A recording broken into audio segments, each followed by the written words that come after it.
বাঙালির ১২ মাসে ১৩ পার্বণ, আমরা সবাই জানি। কিন্তু বাঙালির ১৪তম পার্বণও আছে, আর সেটা হলো ভোট পার্বণ। মানে দুর্গাপূজার থেকে সেটা কোনো অংশে কম যায় না।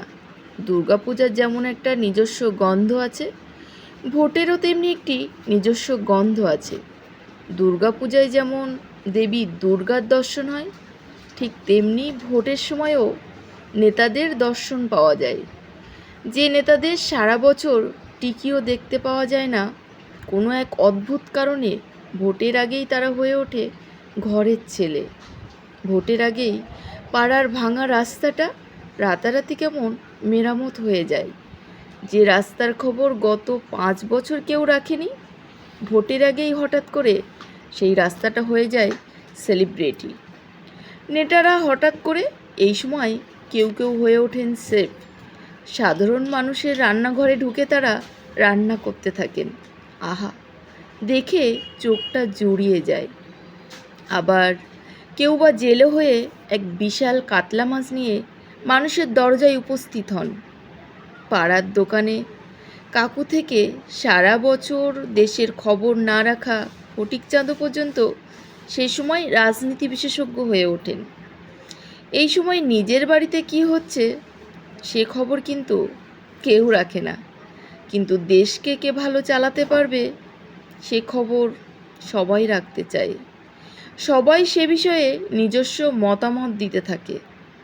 ভোটের দিন সকালে সে তো আরেক যুদ্ধ, কে আগে ভোট দেবে এই নিয়ে চলতে থাকে মারামারি। তার মধ্যে আবার ভোটের বুথের সামনে দাঁড়িয়ে থাকেন দাদারা। ভোটটা কিন্তু আমাদেরকে দেবেন, বুঝলেন? এক্কেবারে বিনয়ের অবতার। সারা বছর যে তাদের এই বিনয় কোথায় থাকে সেটাই ভাবি। যাই হোক, দিন শেষে তো মেনে নিতেই হবে। আমরা যাকেই ভোট দিই, নিজের ভালোটা আমাদের নিজেদেরকেই বুঝতে হবে।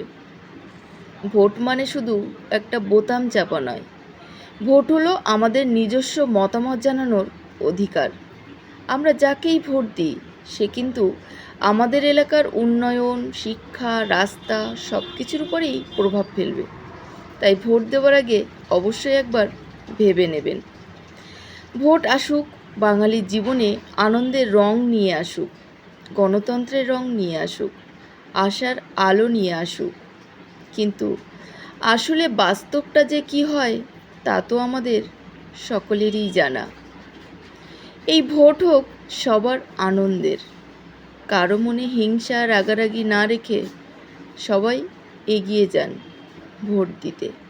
শান্তিপূর্ণ ভোট হোক, ভেবেচিন্তে ভোটটা দেবেন। ভোট হলো আপনার নিজস্ব মতামত জানানোর অধিকার। আপনার ভোট আপনার দায়িত্ব, তাই আপনি সঠিক সিদ্ধান্ত নিন।